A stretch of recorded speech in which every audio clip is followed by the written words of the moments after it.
Hello! In front of me I've got Microsoft Surface Duo. In this video I'll show you how to find and manage display settings. At the beginning enter Settings, tap on Display, and right here we've got all settings for our display.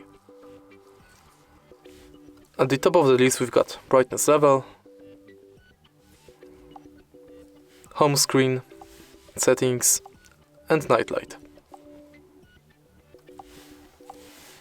Then we can turn on or off dark theme, change screen timeout between 15 seconds and 30 minutes, and turn on or off auto rotate screen. Next we can change colors between sRGB and vivid, font size, display size, and we can turn on or off adaptive brightness. Last thing is lock screen display, where you can manage your lock screen display.